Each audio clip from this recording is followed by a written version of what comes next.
Imagine checking your bank account and seeing a zero, not just a low balance, a literal soul-crushing zero. Everything you worked for, your house, your retirement, your kid's future, gone, evaporated. And the person who took it? They didn't rob you with a gun. They robbed you with a smile and a guaranteed 20% return. Right now, as you watch this, there is a multi-billion-dollar scam running somewhere in the world. It might even be in your social media feed. It's called a Ponzi scheme, and by the time you realize you're in one, it's already too late. But here's the terrifying part. The people who lose everything aren't stupid. They are doctors, lawyers, and world-class celebrities. In the next few minutes, I'm going to pull back the curtain on the most addictive financial drug ever created. I'm going to show you the God Protocol, the exact psychological blueprint used by masters like Bernie Madoff to manipulate the human brain's greed centers. You'll see the 3 red flags that 99% of victims ignore until the floor drops out. And stick around, because near the end, I'm going to reveal a new digital version of this scam that is targeting people under 30 right now through copy trading and crypto yields. If you don't know how this works, you are the target. Let's start with the man who gave the nightmare its name. Section 1. The Ghost of Charles Ponzi. It's 1919, Boston. A short, charismatic Italian immigrant named Charles Ponzi has a discovery. He tells people he's found a loophole in international reply coupons, basically stamps for international mail. He claims he can buy them cheap in Europe and sell them high in the US for a 50% profit in 45 days. 100% in 90 days. Does that sound impossible? To any rational person, yes, but Ponzi wasn't selling math. He was selling hope. Here is how the magic trick actually worked, and this is the DNA of every scam since. Ponzi didn't actually buy any stamps. He didn't need to. When investor A gave him $1,000, Ponzi just waited for investor B to give him $1,000. He then took $500 from investor B and gave it to investor A as profit. Investor A is now ecstatic. They tell their brother. They tell their neighbor. It's real. Look at the check. Now investor A doesn't just keep the money, they reinvest it. And that is the moment the trap snaps shut. Why does it work? Because of a psychological phenomenon called social proof. If your smartest friend is making money, you feel like an idiot for standing on the sidelines. FOMO, the fear of missing out, is more powerful than the fear of losing money. But there's a ticking clock. Every Ponzi scheme has an expiration date. It's a game of musical chairs played with millions of dollars. As long as new people keep joining, the music keeps playing. But what happens when the room runs out of chairs? We'll get to the collapse phase in a moment, and it's uglier than you think. Section 2. The Madoff Masterclass. The $65 billion shadow. If Charles Ponzi was the inventor, Bernie Madoff was the emperor. For decades, Madoff was the most respected man on Wall Street. He was the chairman of the NASDAQ. He was a titan. Unlike Ponzi, Madoff didn't promise 50% returns in a month. That's too scammy. Madoff was smarter. He promised consistent, boring 10 to 12% returns every single year, regardless of whether the market was crashing or booming. This is the illusion of stability. It's the ultimate retention hook. Think about it. If someone promises you 500% profit, your scam radar goes off. But 10%? That sounds professional. That sounds safe. Madoff created an aura of exclusivity. He'd actually turn people away. He'd tell them, "I'm not sure if I can take your money right now." That is the ultimate push-pull marketing tactic. By saying no, he made everyone desperate to say yes. He wasn't chasing investors. Investors were begging him to rob them. Behind the scenes, it was a ghost ship. The trades he claimed to make didn't exist. The statements his clients received were printed on a 1980s computer in a hidden office. It was a $65 billion lie. But here is the question that should keep you awake. How did he keep it going for 20 years? How did the regulators at the SEC miss it when a whistleblower literally sent them a report titled, "The World's Largest Hedge Fund is a Fraud"?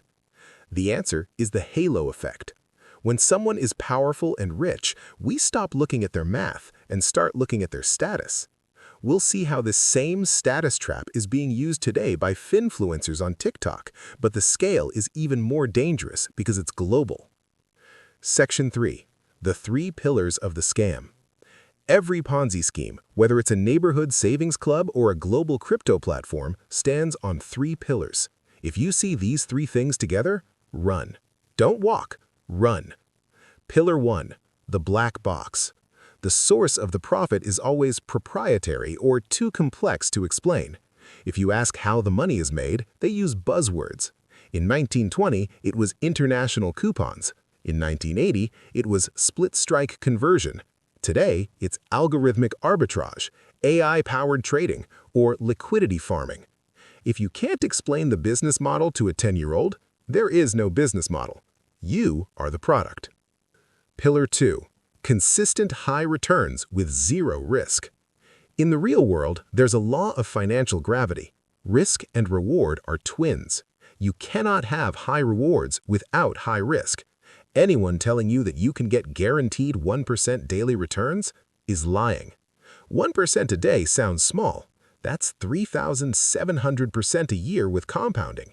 If that were real, the person doing it wouldn't need your $500. They'd be richer than Elon Musk in 3 years. Pillar 3. The difficulty of withdrawal. This is the retention hook of the scam.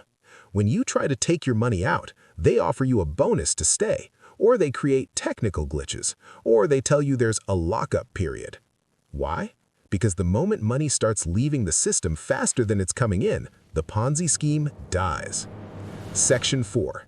The anatomy of the collapse. The end of a Ponzi scheme doesn't happen slowly. It happens all at once. It's like a dam breaking. It usually starts with an external shock. For Madoff, it was the 2008 financial crisis. People needed their cash. They started asking for their money back. Madoff needed $7 billion to pay out withdrawals, but he only had a few $100 million left. The music stopped. The chairs were gone. The aftermath is a horror movie. We're talking about charities losing their entire endowments, elderly couples moving into their children's basements because their life savings turned into smoke, suicides, broken families. And here is the bitter truth. The money is almost never recovered. By the time the FBI raids the office, the money has been spent on private jets, mansions, and paying off earlier investors. It's gone. But you might be thinking, I'm too smart for that. I'd see it coming. Are you sure? Because the modern Ponzi has evolved. It's no longer in a wood-paneled office in New York. It's on your phone. Section 5. The digital evolution. Crypto Ponzis and beyond. Welcome to the era of Ponzi 2.0. In the last 5 years, we've seen the rise of DeFi platforms and yield farming protocols that were nothing more than automated Ponzi schemes. They used the complexity of blockchain to hide the same old trick Ponzi used in 1920. They create a new token. They tell you that if you stake your tokens, lock them up, you'll earn 100% APY. Where does that 100% come from? It comes from the next person who buys the token. It's a decentralized pyramid. And then there's copy trading. You see an influencer on Instagram showing off a Lamborghini. They say, just copy my trades. I have a 98% win rate. They tell you to sign up for a specific broker. What they don't tell you is that the broker is paying them a commission for every dollar you lose. They aren't traders. They're recruiters for a burning building. So how do you stay safe? How do you ensure you're never the one standing when the music stops? First, the too good to rule. If it sounds too good to be true, it is. Period. No exceptions. No secret AI or hidden loophole changes this. Second, audit the source. Is the company registered with financial regulators? Is there an independent audit of their funds? If the CEO is just a guy on Telegram with a laser eyes profile picture, you aren't an investor. You're a gambler in a rigged casino. Third, understand the exit. Before you put a single dollar into any opportunity, find out exactly how you get it back. If there are penalties for withdrawing or tiers you have to reach, you are looking at a trap. The final revelation. Here is the most dangerous thing about a Ponzi scheme. For a long time, it feels like it's working. For the first year or 2 or 10, you feel like a genius.